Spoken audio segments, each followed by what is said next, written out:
This is the Conscious Mental Health Podcast for curious clients and conscious clinicians.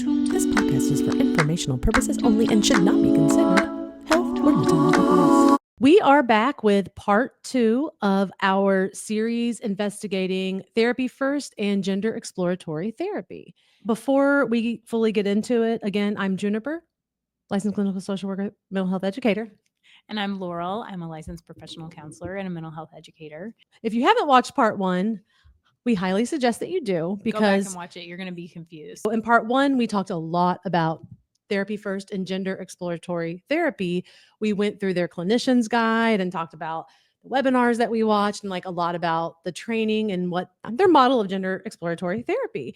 We decided to make this into a 3-part series, but it will probably end up having to do extra shows. Oh, we'll be back with more than 3 parts. This is just the 3 parts that we initially recorded. Exactly, because even yesterday, we're discovering more information and learning more and reading more. So it just never ends. No, it never ends. And we wanted to do our due diligence.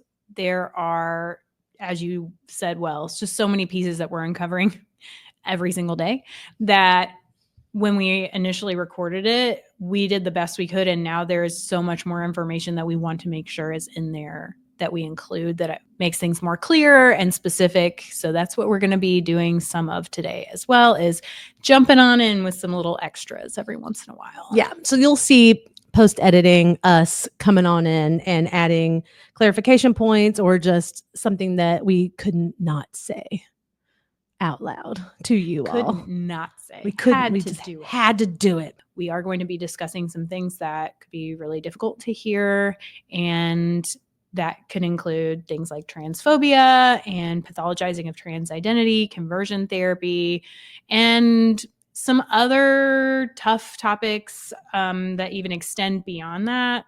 Like we're going to be referencing racism and possibly referencing anti-Semitism. Like this web extends into lots of different areas. And so please just take good care of yourself, knowing that that is going to be the content of this episode in many ways. Laurel and I were investigating, and we mentioned that there was a web and that we had to do our detective board to start to learn the connections. Part of it was very easy because it was literally on their websites, like on the top right corner, here's our organizations. There are not only people in this web, but it's a web of organizations themselves. And I learned a new term, which maybe you're already familiar with. I was not. Web farm. And I will say, if you Google this term, most of what comes up is like tech talk about like computer servers. Mm-hmm. But in this case, we're referring to a web farm in as much as it's this web of online information of all of these organizations that link back to each other. So if you can imagine this visual of all of these different organizations that seem to have similar standpoints, sometimes slightly different focuses, but kind of come from a similar foundation, and they all interlinking to each other. And the purpose of this is to increase a sense of their views' legitimacy and make it seem like the people and the organizations are really more numerous than they are. We're going to talk about the organizations a little bit themselves.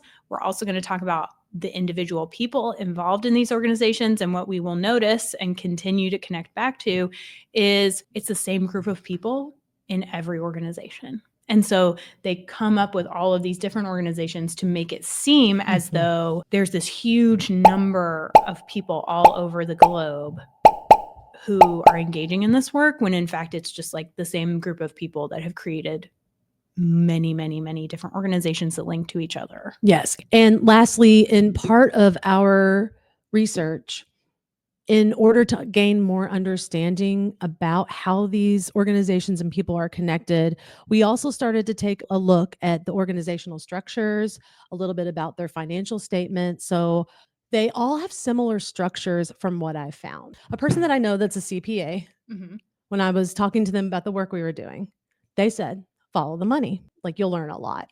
And so that's something that we did in our research, and we did learn a lot about just how connected. And when I say how connected, the same 5 to 8 people are listed as directors, treasurers, and officers of all of these organizations, which is public record. So that's just another way in which they're connected. Why would a group of people with similar beliefs and agendas be a part of a web farm? You said one of them is to create some legitimacy. There's also other reasons. Sometimes it can be financial. Absolutely. Of course it could. What we found was, when we looked at every single one of these organizations, there's a lot of like recycled resources. Almost all of them use the same resources as far as evidence, articles, videos. I mean, they all vary in flavor, of course. Yeah, but they all link back to each other. Yeah. They cross-reference, they talk about, they cite sources from each other.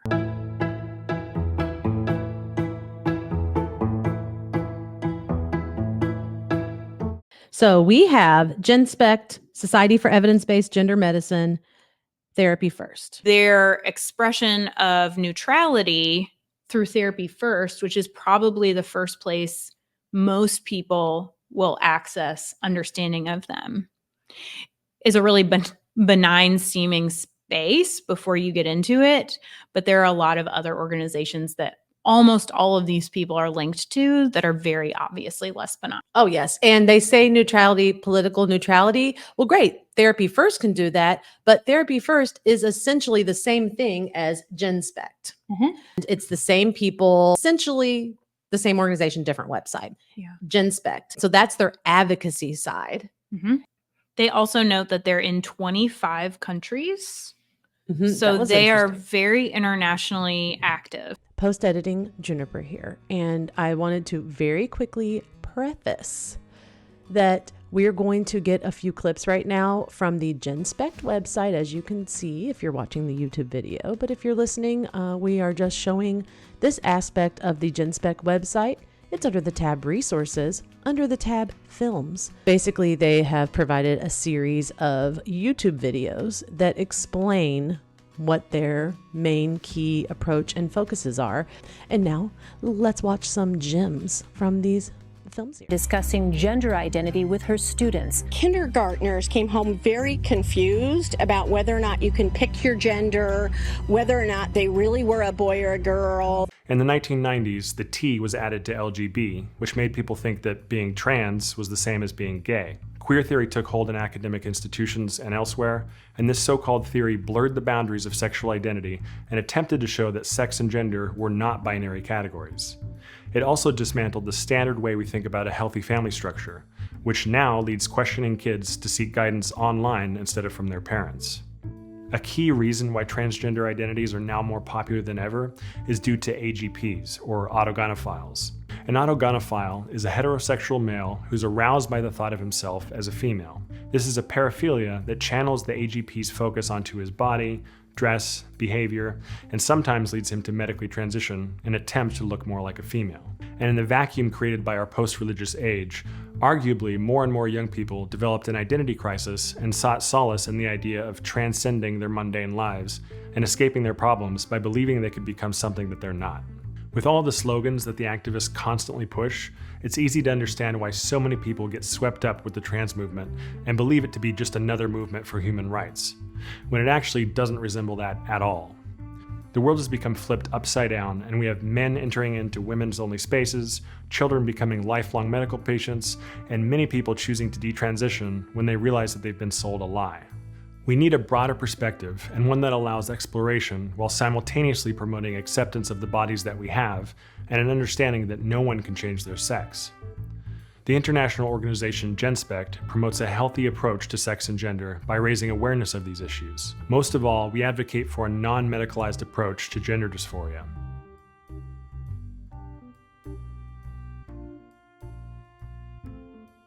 GenSpec's main areas of focus for advocacy, which are ROGD, rapid onset gender dysphoria. One of the primary focuses Yeah. for all of the whole belief system here. Like, Yeah. it's a foundational concept. And part of Donald J. Trump's day one promises that we shared and will share again. And we will protect the rights of parents from being forced to allow their minor child to assume a gender which is new and an identity without the parents' consent. No serious country should be telling its children that they were born with the wrong gender, a concept that was never heard of in all of human history. Nobody's ever heard of this, what's happening today. It was all when the radical left invented it just a few years ago. It's echoing the essence of ROGD and social contagion.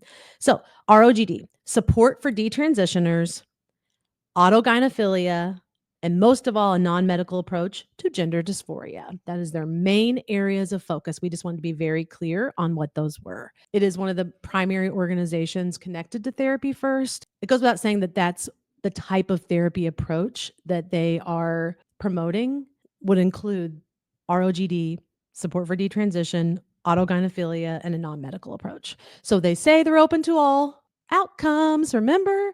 But non-medical approach to gender dysphoria, that's very clear. Very clear. And we're going to talk a little bit more about autogynephilia. We've already talked about rapid onset gender dysphoria. Those all point to, again, as we talked about in part one, trans identity being a pathology, right? And that's what I think that is a through line that we really want to keep coming back to. Saying that you're open to all outcomes is one thing. Operating, though, from a standpoint such as GenSpec's, wherein that identity is a pathology, is not open to all outcomes. Absolutely not.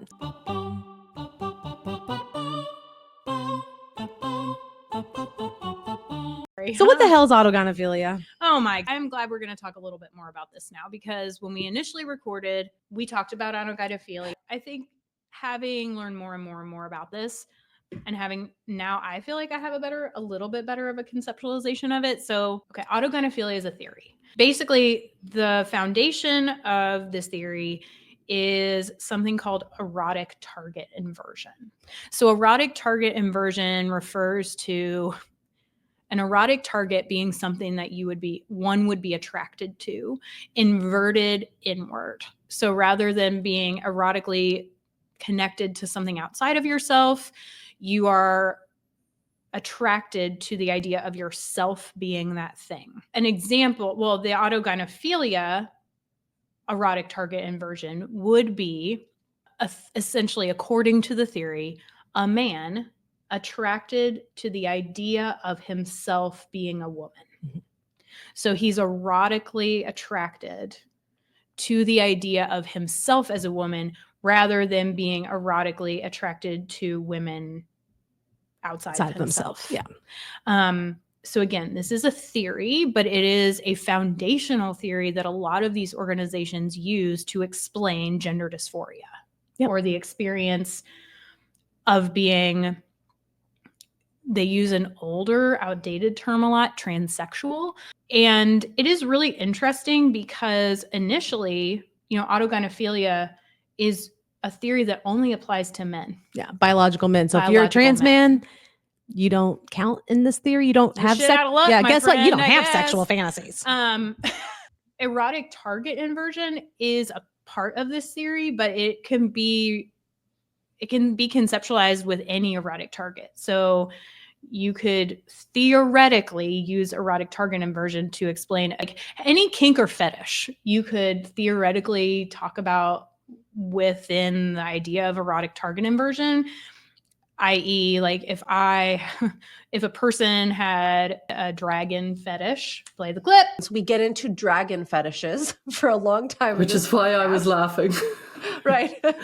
So we talk about dragon fetishes and like all kinds of other unusual sexual fantasies and behaviors. And so this concept of like this target identity inversion, you'll hear come up a lot. And I think so that idea can be also a theory. It doesn't mean it's real. Because it's definitely been criticized heavily, of course, and considered to be outdated, but yes. Sure.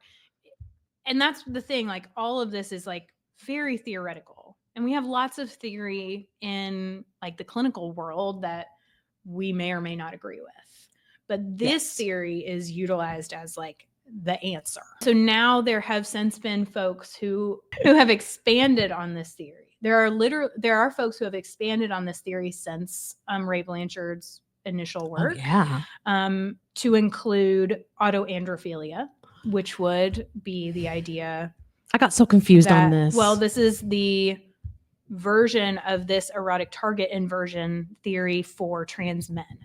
So autoandrophilia is the idea that a trans man is a woman attracted to the idea of herself as a man sexually. In this theory would explain, big quotes, her trans identity. Yes, but SEGM and GenSpec do not recognize autoandrophilia. When I was trying to figure out what the heck autogynephilia was, I started thinking about this idea of pathologizing sexuality in general, like aspects of sexuality that possibly deviate from some norm in which I am unaware of. I'd love to know what the norm is.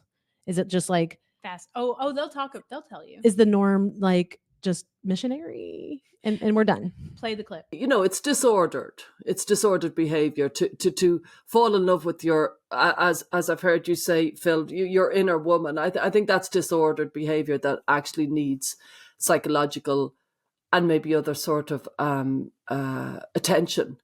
And I don't see it, and I don't have a moral judgment on this. I just see it as this is disordered behavior that needs to be categorized in the appropriate way, rather than being viewed as a sexual orientation. And like, we know what our sexual orientations are. There's heterosexual, there's bisexual, and there's homosexual. After that, we've got lots of different variants of people who some have disorders, some have fetishes, some have paraphilias, some have propensities, and various other traits around one of the three sexual orientations. So, and I was just thinking about how very similar to how homophobia presented itself, maybe in like the 70s and 80s, specifically when it was considered a disorder in the DSM. So I just find it really interesting about the pathology of sexuality in general. homosexuality was criminalized and pathologized, a crime against nature, and a sickness that should therefore be treated, often in dungeon-like mental institutions. The conviction that homosexuality was a mental illness was later formalized with the American Psychiatric Association in the first two editions of the Diagnostic and Statistical Manual of Mental Disorders, or DSM.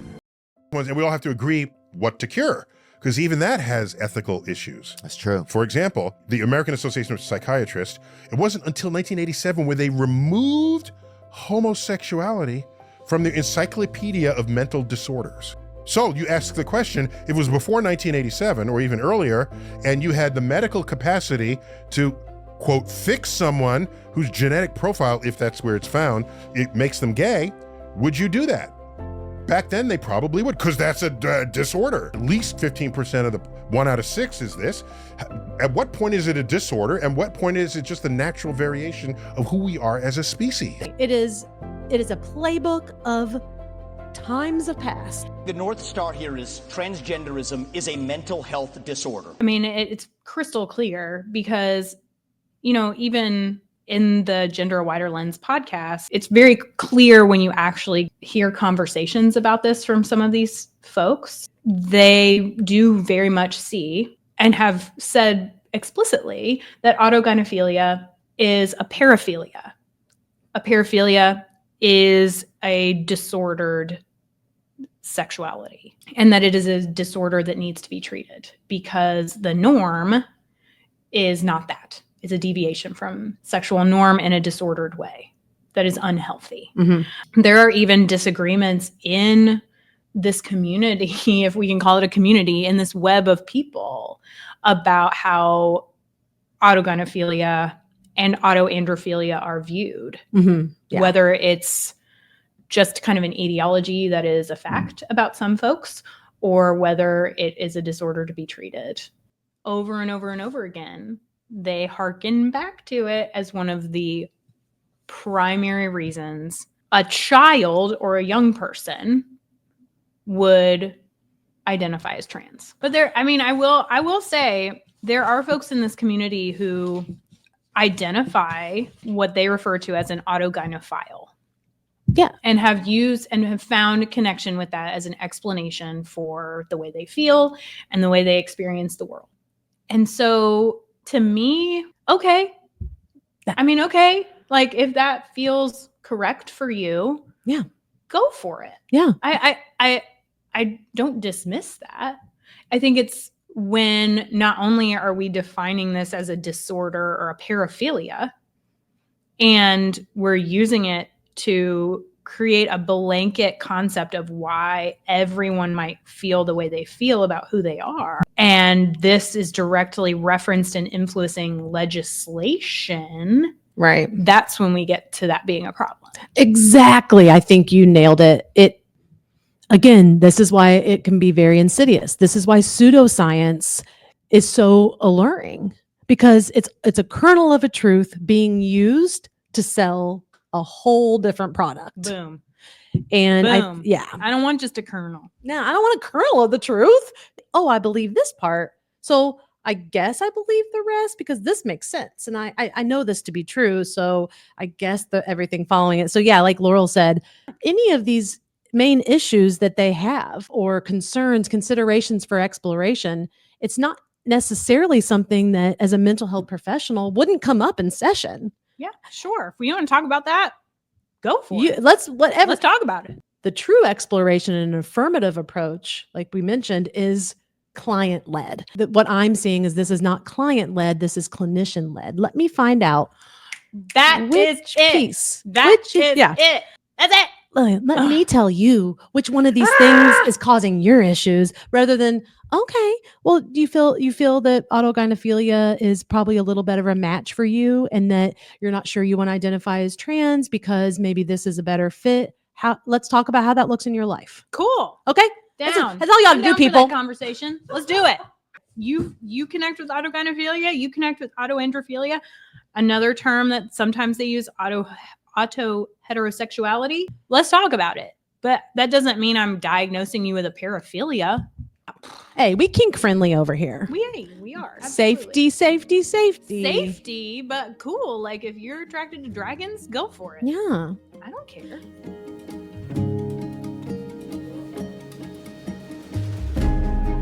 A lot of their research is quoted from Society for Evidence-Based Gender Medicine, or sometimes just SEGM. Yeah. It's a nonprofit organization that is known for its opposition to gender-affirming care for transgender youth and for engaging in political lobbying.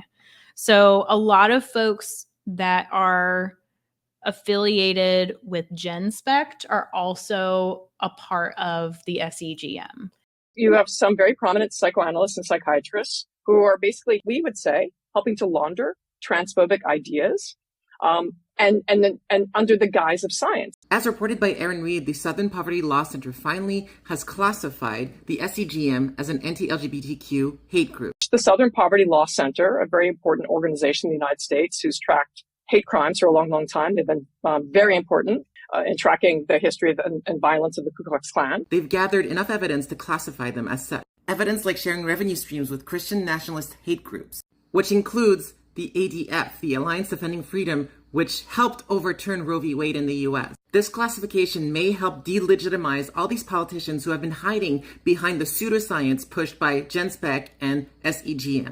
I think the Yale School of Medicine has described SEGM as also being part of a pseudoscience network, right? But these are psychoanalysts, psychiatrists, psychologists who are actually saying things that are helping to give a scientific sort of panache, but especially anti-trans legislation in the United States. And perhaps it might help give pause to Radio-Canada and CBC for platforming people who have ties with the SEGM. Remember the report Trans Express? Well, the 5 people that they defended have ties with SEGM, having been invited to an SEGM conference in 2023, for example, or using their credentials to try and push politicians to pass anti-trans legislation. Okay, popping in again, we have made it to SEGM, Society for Evidence-Based Gender Medicine. Yay. They are everywhere. Everywhere. All over. People love to reference because Sure do. listen to the name, evidence-based gender medicine. It sounds so, I mean, honestly, Juniper, if I didn't know what any of this was and somebody referenced that to me, even as like a clinical professional, I think I would be like, oh, okay. Yeah. That sounds legit. I might not even question it. Like evidence-based gender medicine could be anything. Right. One of the main points that we covered in part 1 that is referenced in the clinical guide and a lot of the podcasts and things is that they question the efficacy of medical interventions. So enter in SEGM. Enter them in. Right. Maybe a little stats for gender, but they just share information. SEGM is very much influenced by the Cass report and some of the other independent studies. It's really hard for me to say this because I'm going to try to keep it neutral. But it almost appears that they just kind of decided that they didn't like what medical professionals were saying and what like actual evidence-based, which is gender affirming care. So they just didn't like it. So they decided to just make up another one. Well, I think in many ways that's accurate because as we'll see when we get into talking about the individuals involved in these organizations, some of them worked with and for WPATH, the World Professional Association of Transgender Health. They are the ones we look to provide guidelines on best practice treatment in many ways, in addition to some other organizations. Yeah. So these folks at SEGM, several of them left WPATH because they didn't like it and made their own organization, which is now a designated hate group. Yep. And it is often utilizing pseudoscience. So the I don't trust the evidence debate is part of a larger movement, shall I say, of groups who are distrustful of the establishment, which includes scientists, researchers, doctors, medical professionals, etc. Absolutely. It's a conspiracy. It's the conspiracy theorist pipeline. This is irresponsible. Plus, it means you don't know how science works. Right now, you're probably seeing the fight for gender-affirming care for trans kids play out across the country in your news feeds and all over the internet. In 2022, the power of science and literature crumble in the face of the trans lobby. We're seeing just sustained kind of moral panic and attack on the very idea of trans people. And so obviously science is being weaponized. At one point, biologists were allowed to determine what biology was, and there were two, male and female. But there's one thing that keeps popping up over and over and over again in an attempt to discredit the rights of trans people: junk science. People do not want to give up their cherished beliefs, especially cherished beliefs that they find comforting. There's never been an easier time to doubt science or to poke holes in science or politics or anything else if you want to believe something else. And that's what's at the root of this. There are actors online who are willfully spreading misinformation, knowing that it's misinformation, but knowing that there's a huge audience for it. Because of the internet, especially, this whole idea of what we now call fake news, alternative facts, has gotten bigger and bigger. And it just gets unfolded in real time online within minutes and hours, and we have to jump on it fast. What the skeptical movement has developed is a set of tools with particular claims that are on the margins of science, like the anti-vaccinations, the Holocaust revisionists, all these conspiracy theories and so on, all these alternative medicines. And, there's a whole hundreds and hundreds of these claims that are all connected to different sciences. But the scientists in those particular fields are too busy working in their research to bother with what these claims are, because the claims really aren't about those fields. They're just hooked to them.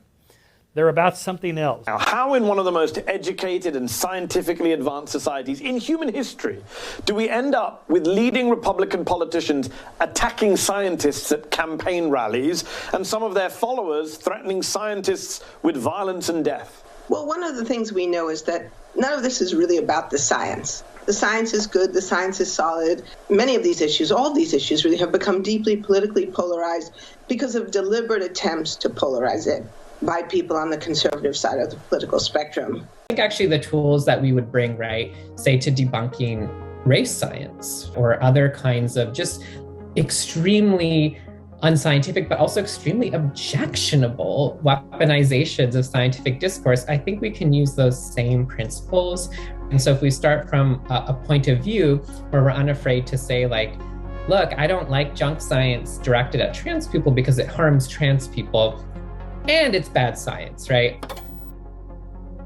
I think a lot of us can understand distrust in the establishment due to a history of the establishment being used to cause harm. Oh, 100%. Right. Yes. So I think that by taking something of a distrust to the establishment to cause harm, but then using that and weaponizing that to say, I don't like what you're saying or doing, so we're going to say that you're wrong. And that all the evidence that you support, we just don't buy into it because we don't believe it. So I just kind of want to bring this in because I think SEGM is the wing to provide legitimacy to the idea that all the established organizations are wrong and part of the conspiracy of gender ideology. To the point of SEGM being cited and referenced quite a lot. They are actually cited in Florida's legislation. The new legislation, the DeSantis legislation? In the DeSantis legislation. Let me read the official title. Medicaid. This is the Florida Medicaid Generally Accepted Professional Medical Standards Determination on the Treatment of Gender Dysphoria.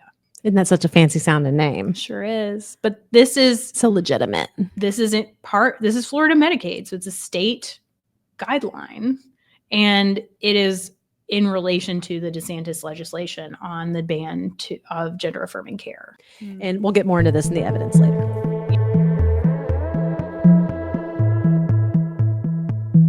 So we have the GenSpec Beyond Trans and Stats for Gender. Beyond Trans, which is a kind of sister organization of GenSpec, and we fund therapy for anybody who's been harmed by medical transition. Next, we have the Gender Dysphoria Support Network, which is a support network for parents and clients. Right. It's another website. They have programs. And then we also have Parents with Inconvenient Truths About Trans. Okay. Basically, they're just a collection of stories of parents who have believed that their children have been harmed by the establishment. Transgender Trend is another group that their slogan is "No child is born in the wrong body." So they are a group of parents, academics, and childcare professionals with no political or religious affiliation. So they say, allegedly, from a range of backgrounds. We are united in our concern about the medical transition of children and young people and the erasure of girls' sex-based protections in schools and society. So that's going to be really important. Keep that little blurby in your mind. But so Transgender Trend defends the right of children to be treated as children and not have adult ideology imposed upon them as fact. They're another parent organization focused on quote unquote gender ideology and no child is born in the wrong body. All right. Yep. That's what they're about. And I'm glad that you said to mention a few of those important keywords because again, remember, Therapy First has no political ideology, no affiliation. They're nonpartisan. And then boopity boop, boop, boop, boop, boop. Critical Therapy Antidote. Yeah. I noticed this came up on your radar as well. Yes. Yeah. And the reason why I found that one connected to Beyond Trans is the director of the Critical Therapy Antidote is one of the main trainers and also works at Beyond Trans. Right. So that's how I found the connection to that one. I mean, it's a doozy. The Critical Therapy Antidote Network was set up in 2020 to provide a platform for people, so practitioners, academics, clients, supervisors, and members of allied professions who were concerned about the rapid and uncontested encroachment of critical social justice into talking therapies.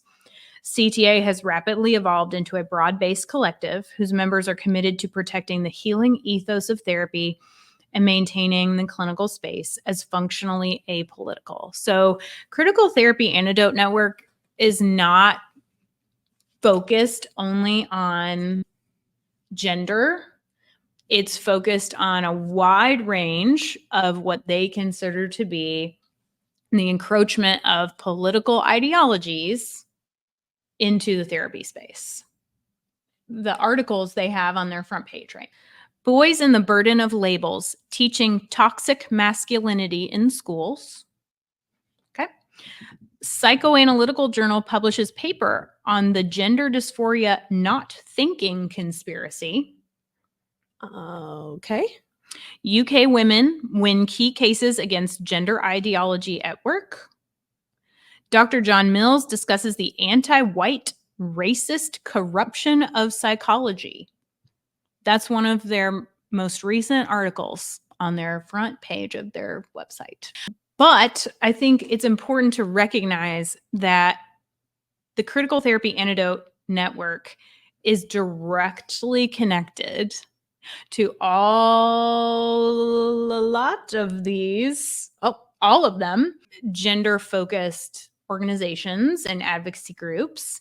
And it is very obviously, immediately, an extreme right-wing organization. Again, dog whistle phrases and words that should indicate really quickly where our bias lies. All right, jumping back in Laurel here with Juniper to elaborate a little bit. I referenced dog whistles a couple of different times, and we wanted to make sure we elaborate on that and give a little bit of context for that. I've never used one of these personally, but the whole idea is that because dogs can hear something that's like higher pitched than we can, and when you blow on a dog whistle, you can't hear it, but the dog comes running. Right. So it's coded language, essentially. So a dog whistle is a term that references that phenomenon, that you can use coded language that doesn't sound as direct to everybody's ears and would avoid maybe blatant, it kind of skirts around blatant criticism of what you're talking about. But for the folks that you want to hear it and know will understand what you're talking about, it's like you're speaking the same language. It's the same kind pitch. of code. Yeah. Right. And so a lot of times the term dog whistle is used in a political space. So if you were to go look up that term, there would be a lot of political examples. Critical Therapy Antidote is where I think I referenced this most. And that's because their page is full of dog whistles. So a couple of examples, just kind of for everybody's context, might be anti-authoritarian. So that is a conservative dog whistle. Anti-authoritarianism is a dog whistle that speaks to the idea that progressivism or liberalism is authoritarian in nature and would take over everybody's lives, and kind of harkens back to these fear-mongering ideas around like Marxism and cultural Marxism. And so that's a dog whistle that kind of is like, oh, hey, we're talking about the woke mob. The use of phrases like anti-white racism, that is a dog whistle referring to actual racism and people being okay with white supremacy. I wanted to share a few more anti-trans dog whistles. We already talked about gender ideology, and what they're really trying to say there is framing the acceptance of trans identities as radical or harmful, like harmful to society kind of deal. It's not just criticizing political or educational agendas. That's not what the dog whistle gender ideology means, okay? Another dog whistle is actually rapid onset gender dysphoria, because it is a controversial, scientifically disputed concept, but the idea is that it's suggesting social contagion causes children to identify as trans. And again, that's just undermining the validity of trans identities by implying it's a trend or phrase. And again, this was used as homophobic propaganda. Same concept, different words. Or if you remember the Save Our Children campaign in the 70s, led by Anita Bryant, which opposed gay rights under the guise of protecting them from children being recruited. So anything that references protecting women and girls, protecting children, this is simply a dog whistle to suggest that trans women are a threat to cis women, portraying them as predators or unfair competitors. Again, erasing women, that comes up a lot when people are concerned about language and policies that aim to be like inclusive of all genders. Like when we say pregnant people instead of pregnant women. Really though, the implied message is stoking fears that trans rights are eroding women's rights, often used to align with gender critical or trans exclusionary feminist rhetoric. You're just going to see a lot of repetition in the fears. But the reality is that what's eroding women's rights is not trans individuals.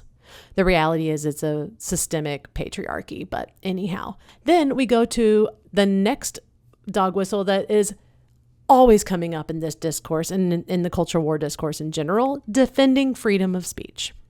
And essentially, they're usually talking about defending freedom of speech like as opposing censorship or cancel culture, kind of what on the surface it might seem, defending freedom of speech. But really, it's justifying the use of transphobic language or the refusal to use someone's preferred pronouns, for example, under the guise of protecting free expression.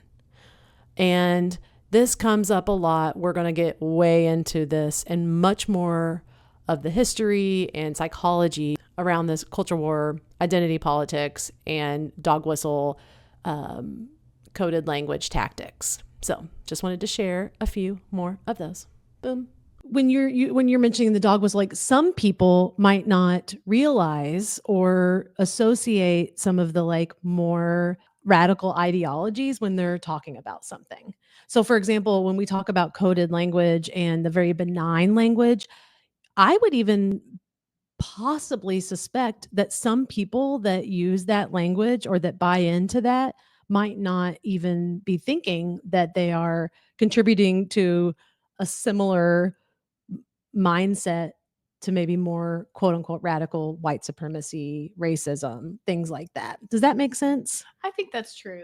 So when it's coded, it might even be coded to some of the people that are using them. Well, I think that's true, but I think that's how people become radicalized. It could seem very innocuous on the surface, like, oh, gender ideology, what does that mean? So it's both a coded language to say, hey, all of you folks who have really radical ideas, you're safe with me, right?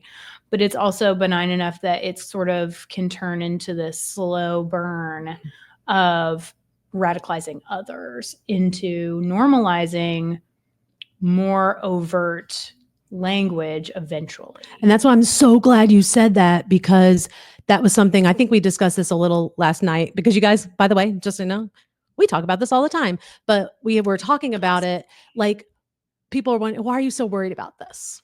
Why do you all, this is a fringe thing. No one's ever heard of it. Gender exploratory therapy. But guess what? That's why.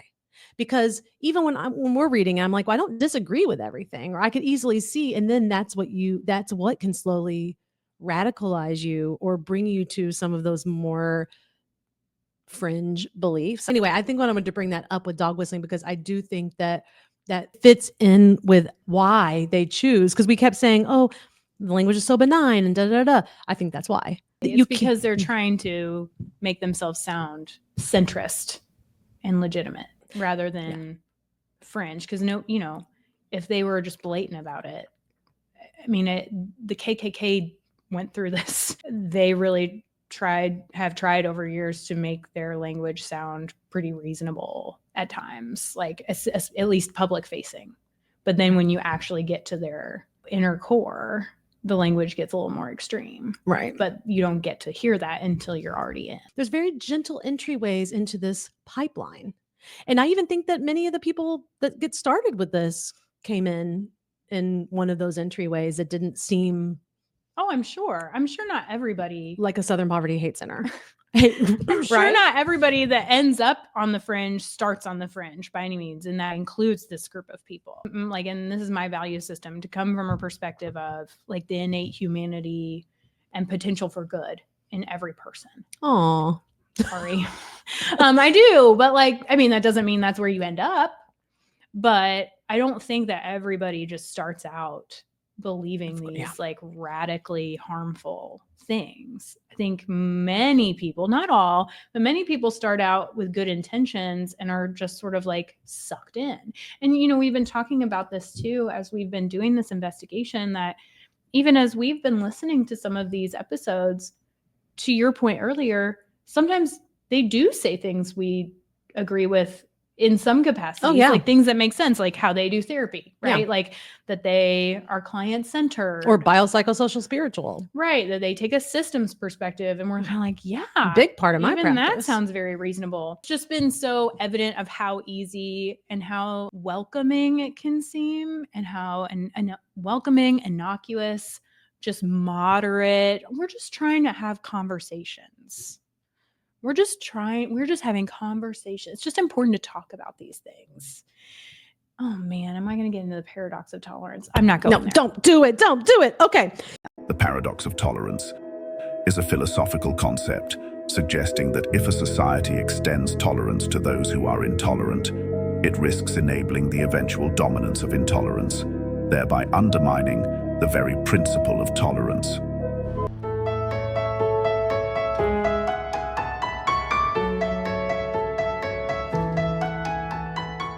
The organization Sex Matters, I think one of the podcast guests were affiliated with Sex Matters, and they are really into protecting single sex spaces. Yes. I'm using their language. They talk a lot about sports. They want to protect the idea of biological sex. Yes. And the top 2 articles that were on their website when I looked it up was no to men breastfeeding and no to mixed sex toilets in schools. Just give you a sense of what they're about. Mm-hmm. And then something that I didn't have as much information on, that I went into a 3-day very dark place with, was TERFs. And I do think it's worth mentioning. It's so dark. Because 2 podcast episodes, they mentioned some individuals that I looked up.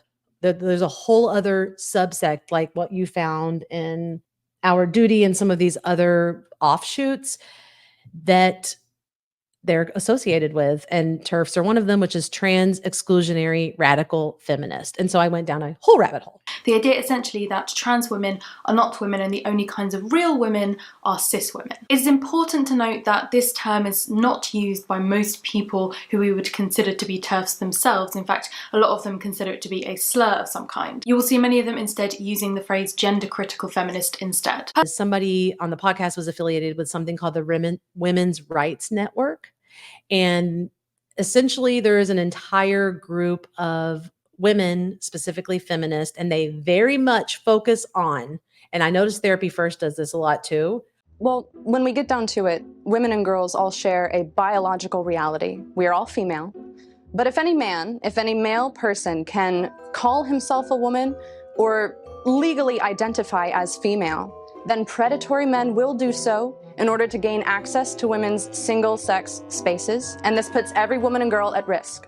They focus on the idea that there are pedophiles yes, and abusers, and they really focus on the idea that it's unsafe for women. So they're only focused on women because they're feminist, which is not what really feminism is. It's actually a focus on gender. But anyways, or that trans men are in danger because they're being sterilized by the government, and that it's a mutilation, and that women are women and we need to protect these young girls from this mutilation. So they use very, very biased language.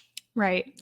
And I want to point out that I mentioned earlier, Therapy First sent a brief to the government regarding changes in the wording around Title IX and around gender. And one of their key points in opposing including some of this gender and like trans supportive language in Title IX was that it would make like single sex female bathrooms unsafe. So we are all the way around to this bathroom argument. Again. I didn't even know we were still doing the bathroom argument. We are. Can I just say something real quick? Yeah. I went for the first time to Amsterdam and spent some time in the area. Mm-hmm. And I went to a football game. For you Americans, that's soccer, okay? For y'all in the US, that's soccer. But I went to a football game, and guess what? What?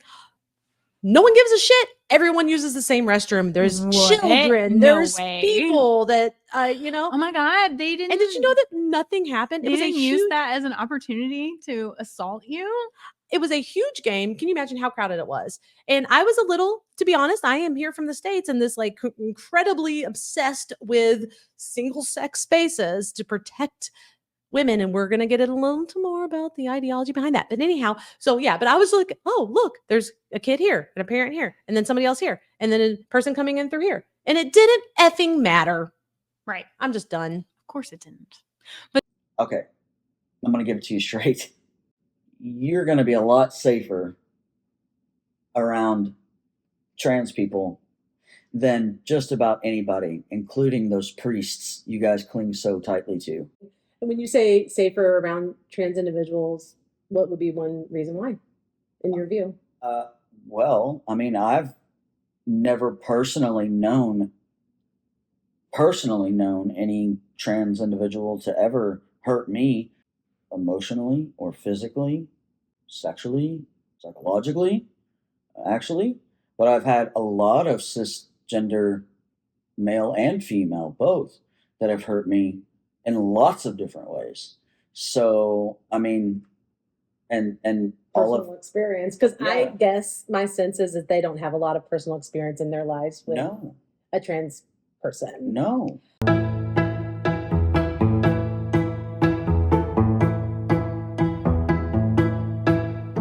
Okay, so the last organization I have to talk about is Our Duty. I can't remember if it's Therapy First or GenSpec, but they're both like related organizations on their website recommend Our Duty as a support organization. So they're actually recommending Our Duty to parents and folks as a resource for support. Right. And so Our Duty is an international support network for parents who wish to protect their children from gender ideology. They state, a child who believes they are transgender knows deep down that they are not. They directly state that. So they refer to gender affirming care in their official paperwork as opposite sex imitation medicine. Okay. Because the phrase gender affirming treatment, they state, is a loaded euphemism. They also officially state that in their literature that a child becomes transgender because the idea is planted and then is nurtured by others. Yep. That definitely comes up a lot in Therapy First, subtly. Right. Fundamentally, someone's idea that they are not comfortable with their sexed body is a problem in the mind and not of the body.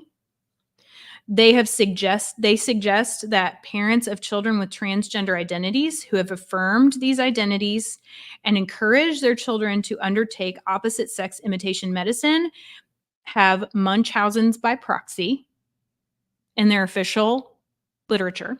Just hopping in to clarify, when I mentioned that Our Duty uses this language of talking about parents of children receiving gender affirming care as having Munchausen's by proxy. That is the language that they use, but just to clarify for our listeners and viewers, that is outdated language, that it is now called factitious disorder and factitious disorder imposed on another. So we just wanted to make sure that that was put out there. That is a very serious situation that can happen, but that language is very outdated. And that it should be the objective of any advanced civilization presented with this problem to target 100% desistance as early as possible. So I really wanted to make sure we talk about Our Duty because their languaging is the most extreme that I could find. It's the most blatant, black and white extreme. And they are directly connected to Therapy First as a support for parents and trans children and adolescents and young people, but primarily for parents. It is, if that's not conversion therapy, I don't know what is. Well, their target should be 100% desistance, that parents who support trans affirming care have Munchausen's by proxy, and that gender affirming care is opposite sex imitation medicine. That is conversion. That is conversion therapy. Well, and guess what? You know how you love a good flow chart? All right, post-editing Juniper here. I'm popping in while we're talking about our duty and share with you the life cycle of transgender ideation that is presented on their website. And it is presented as a very colorful flow chart, and it helps people to visualize what happens to a young person affected by thinking of themselves as transgender. So it talks about how the child will become captured.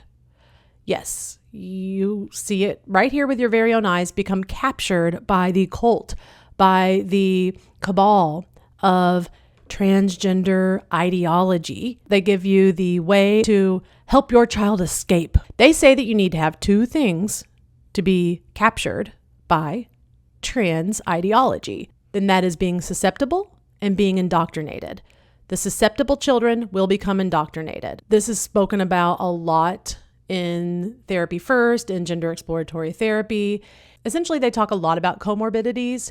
And yes, comorbidity and having certain diagnoses do put you at greater risk for a lot of things. So they talk a lot about most of our at-risk experiences. There's some other signs that you can be aware of that can make your child susceptible, and that is spending too much time online, being in a friendship group that includes others with transgender ideation, aka their whole social contamination situation, anime, and furry fandom. What in the literal? I don't even want to get involved with this part. If you haven't built up the resilience enough, or you haven't done your job, your duty as a parent, then enter in transgender ideation. So once the child has been captured, they will start to believe that they're trans. The indoctrination piece, they say, it is important to note that children will not think of themselves as transgender without it being presented to them as valid or even a likely option to explain their natural feelings of discomfort. So their idea is that this is definitely being introduced and infecting the minds of children. Now we've got the transgender ideation. What do they say about that? Unfortunately, if a child or young person is ill-equipped to dismiss the crazy idea that they might be transgender, they run the risk of adopting that idea as an explanation for their discomfort or angst. Let me read that again. Unfortunately, if a child or a young person is ill-equipped to dismiss the crazy idea that they might be transgender, fundamentally, thinking of oneself as transgender is a delusion. Once you have this trans ideation all of a sudden because you've been indoctrinated, then you're going to ruminate. They talk about this a lot in gender exploratory therapy, that one becomes obsessed with their gender all of the sudden. Now, once you've thought about it too much and the idea has been implanted in your head, your captured child might experience gender dysphoria. And what they say about that is the name given to feelings of discomfort a person has once they've convinced themselves that they are transgender. Okay, we don't need to go much further into that. Then the next flow is transgender identity and social affirmation. Now, let's see what they say. Once the child has ruminated just way too much, they've convinced themselves they're trans, and they will set about choosing a transgender identity. And this is being done as part of the script, instructions passed around online by those grooming children into transgenderism. This might start out as a declaration that they are non-binary. The script, oh my God. Once the child has finally used the script to tell you about their transgender identity, then they will be affirmed socially. Can you imagine being affirmed socially? And basically everybody affirms you, so they submit your transgender ideation, the young person's mind, and they go along with their new name and using their preferred pronouns. And it's a grossly irresponsible act that can hinder or obstruct routes to desistance. Sadly, it's advocated for all those complicit in the indoctrination of our youngsters. So once you've been affirmed, you become addicted to the validation. Listen to this, you guys. A person with transgender ideation, if socially affirmed, can become addicted to the external validation. Humoring their delusion is as harmful as giving them heroin. Humoring their delusion is as harmful as giving them heroin. I personally find that deeply, deeply troubling and highly opposes social affirmation. Now, the only way to escape your child from being captured in the purple category is desistance. What do they mean when they say desistance? Desistance is the name given to the process of ceasing to identify as transgender before any medical steps have been taken. It should be the objective of every parent and every medical professional working with a young person with transgender ideation to aim for desistance from it. One more time. It should be the objective of every parent and every medical professional working with a young person with transgender ideation to aim for desistance from it. Desistance means ceasing to identify as trans.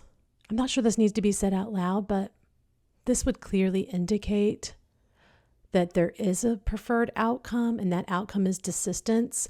It could be that you're trying to convert someone from being trans to ceasing to identify as trans. Could that be conversion? I'll let you decide.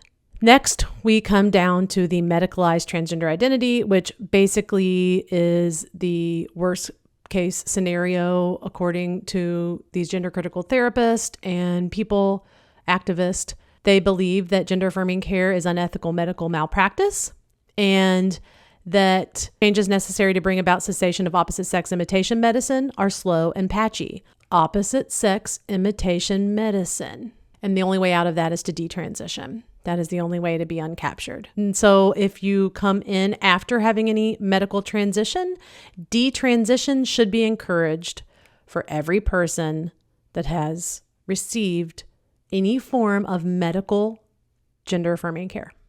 In real time, I'm going to show you the link between Our Duty and Therapy First. We know that in Therapy First, one of the main trainers, you have Stella O'Malley, Lisa Marciano, Stephen Levine, Diana Kitty, Robert D'Angelo, and Sasha Ayat. Stella O'Malley, okay, who wrote the clinical guide on Therapy First, is the founder and director of GenSpec. You go to support and you go to helpful groups. You got your international groups. They are all, Therapy First, of course. Then you go to international parent support groups, Our Duty. So it was listed as a resource on GenSpec. Personally, I, as a mental health professional and a co-owner of a large group mental health practice, vets all the resources that we have on our page. And the resources are very specific to the work that we do. And we make sure that we are not referring clients, families, or community members to organizations that do not align with our values or that we don't feel are safe spaces for our clients, et cetera, et cetera. The fact that you can link straight to it from their website means that one could suppose that they align with the beliefs and values of Our Duty.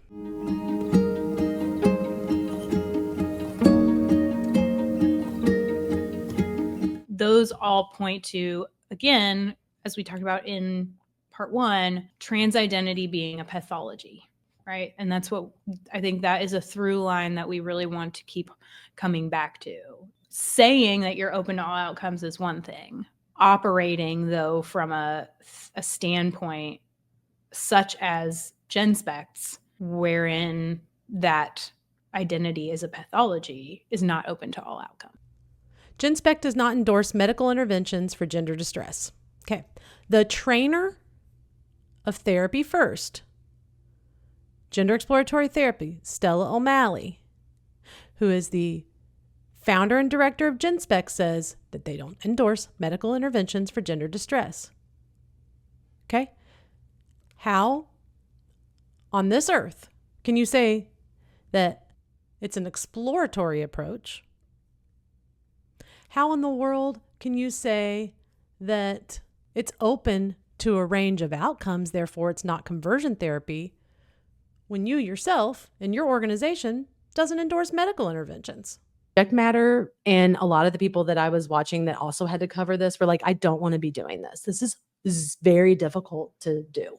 I was just like, I'm going to go wash my mouth out with bleach. I'm not actually going to, but cry. I feel like I need cry to. for a bit. Like, it's awful. Ugh, I'm so done. I'm not going to look at any of this for a very long time. Guess what? Okay. Done. I think that we would love to hear anyone's thoughts around this. Again, we're being transparent in our agenda or background or beliefs. Sure. But we're also being transparent in that we are going by evidence, unlike the SEGM. But the point I'm trying to say is that, like, I really want to hear your all's thoughts. Yeah. And we would like to request that the comments be respectful. Yeah. We will delete comments that include hate speech or threats, anything like that. Like, this is our house. We're not going to just let it happen. Yeah, go somewhere else with that shit. But if you have a way to share respectful thoughts that are not directly in line with ours, please do. Please. Yeah. And why don't you go on to Russell Brand's whatever he has now? I don't know. Probably not even on the X. Whatever, dude. Go talk to Russell Brand about it. Not us. You mean if you have if you have something not nice to say, go tell Russell Brand. So as a part of this series, we wanted to do something a little bit extra. So we will also put a link in the show notes where you can purchase some merch that we have designed. We will show them here.